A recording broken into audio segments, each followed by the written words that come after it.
Fala galera, bem-vindos a mais um vídeo do Easy Química. Hoje vamos dar continuidade ao estudo das funções oxigenadas. Vamos falar primeiramente dos aldeídos, depois das cetonas e dos ácidos. Vamos lá.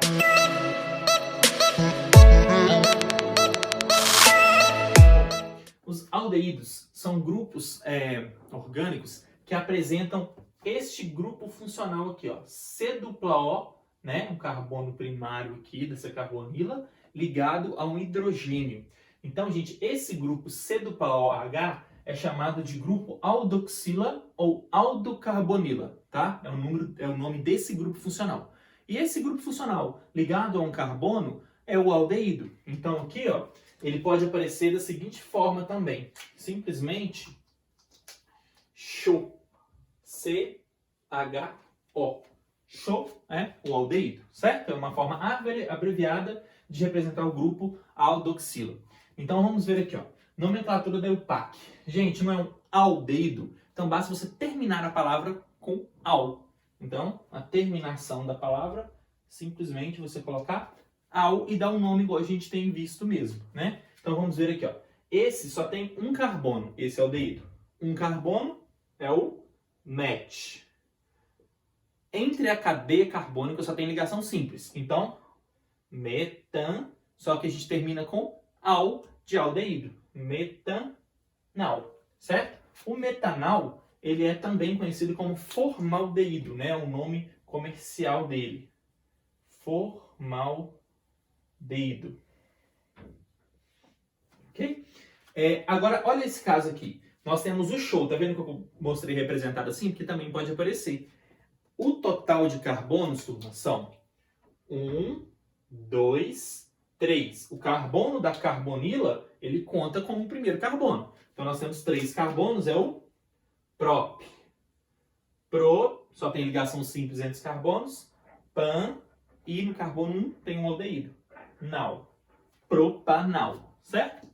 Olha esse caso aqui, aldeídos ramificados. Aqui nós temos o total de 1, 2, 3, 4, 5, 6 carbonos. Só que nós temos 2 ramificados.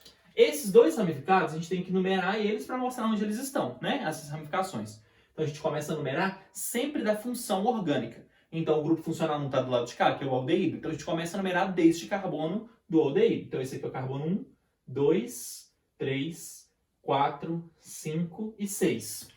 Então nós vamos ter aqui, ó, 2,4, por quê? No carbono 2 e no carbono 4, nós temos 2 de metil. São duas ramificações metis, então a gente põe um de na frente. 2 de metil, certo? Agora o nome da cadeia principal. 6 carbonos, X, só tem ligação simples, hexan, no carbono 1, al. Ah, professor, por que a gente não coloca um al, então? Porque o aldeído, ele sempre tem que estar num carbono primário. Então, esse carbono sempre vai ser primário. Ou seja, ou ele vai estar nessa ponta, ou ele vai estar nessa ponta. Só que se ele estiver na ponta de lá, você vai começar a numerar por lá. Então, sempre vai ser 1. Você não precisa de mudar, beleza? Esse caso aqui, você tem aqui o anel aromático, benzeno. Então, esse aqui é chamado de benzaldeído, né? O nome comum dele. Benzaldeído. Os outros, basta você numerar a cadeia principal começando pelo grupo funcional, coloca todas as ramificações igual a gente viu em hidrocarbonetos e no final termina a palavra com al para mostrar que é um aldeído. Então é bem tranquilo, esses são os aldeídos, certo? Agora vamos falar um pouquinho das cetonas. Gente, a cetona é quando nós temos um grupo. Lembra que C-O é o grupo carbonila? Grupo funcional carbonila. Então, aqui nós temos um carbonila entre 2 carbonos. Essa função é denominada cetona. Carbonila entre 2 carbonos. Então vamos ver aqui, ó. Nomenclatura da IUPAC. Primeiro, terminação de cetona, basta a gente colocar ona no final. Então bem simples, né? Olha só, 1, 2, 3 carbonos. Então essa é a propan, só tem ligação simples, é a nona. Propanona, também conhecido como acetona. Essa aqui é a acetona comercial, né? É vendida, é a propanona. Vamos fazer mais alguns exemplos. Então, olha só, nesse caso aqui, nós temos 1, 2, 3, 4, 5 carbonos. Então a gente vai numerar, né, de forma que o grupo funcional fique mais próximo do menor número de carbonos. Então esse aqui, ó, carbono 1, 2, 3, 4, 5. Porque se eu começo dali, vai dar 1, 2, 3, 4 na cetona, então não pode, certo? Então ali nós vamos ter o 5 pent, certo? Só tem ligação simples, então pentan. No carbono 2, você tem acetona. 2 ona. Então, pentan 2 ona. A gente pode escrever também pentano 2 ona, ok? Então, aqui, pentano 2 ona é o nome daquela acetona lá. Então, você precisa de informar em qual carbono está a cetona, a carbonila de cetona, beleza? Olha nesse caso aqui agora. Nós temos uma cetona ramificada. Então, a gente vai dar o nome das ramificações primeiro, certo? Então, a gente pode olhar a cadeia principal aqui e numerar. 1, 2, 3, 1, 2, 3, 4. Então, começa daqui. Carbono 1, 2, 3, 4, 5 e 6, certo? No carbono 2, eu tenho metil. No carbono 4, eu tenho etil. Então, começa por E de etil, que é ordem alfabética. No carbono 4, temos um etil. No carbono 2, temos um metil. Então, 4 etil, 2 metil, 6 carbonos. Hexan, porque só tem ligação simples. No carbono 3 tem acetona. Então, 4 etil, 2 metil, hexan, 3 ona. Ok? Agora, olha esse caso aqui, gente. Vamos já numerar a principal, né? Começa por aqui, ó. Carbono 1, 2, 3, 4, 5, 6, 7, 8, 9, 10. No carbono 8, o que nós temos? Metil. 8 metil, certo? 8 metil, 10 carbonos, decan, 3,5, que é onde estão as duas cetonas, porque são 2, ona. Então, metil, 8 metil, deca, porque são 10, an, só tem ligação simples, 3,5 de ona, porque tem que terminar com ona e são duas, certo? Agora, gente, vamos falar um pouco das propriedades físicas e químicas das cetonas e dos aldeídos.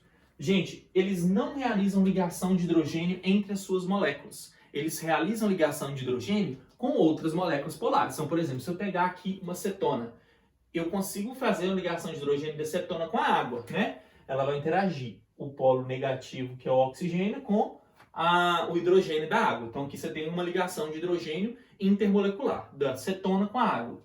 Aqui, você também pode ter o aldeído fazendo uma interação do tipo ligação de hidrogênio com a água também, certo? Então, eles conseguem fazer a ligação de hidrogênio com outras moléculas, mas eles não fazem ligação de hidrogênio entre as suas próprias moléculas, ok? A interação que eles vão realizar, gente, é a de polo permanente, né? Que você vai ter de um aldeído com outro aldeído e de uma cetona com outra cetona. Essa possibilidade de realizar ligação de hidrogênio com água os torna solúveis em água quanto menor for a cadeia. Então eu coloquei aqui, ó, aldeídos e cetonas de cadeias curtas são muito solúveis em água. Por quê? Quanto maior a cadeia carbônica, mais apolar se torna a molécula. Então mais difícil dela solubilizar em água. Se a acetona e o aldeído forem moléculas pequenininhas, forem moléculas pequenas, então elas vão ser mais facilmente solúveis em água, beleza?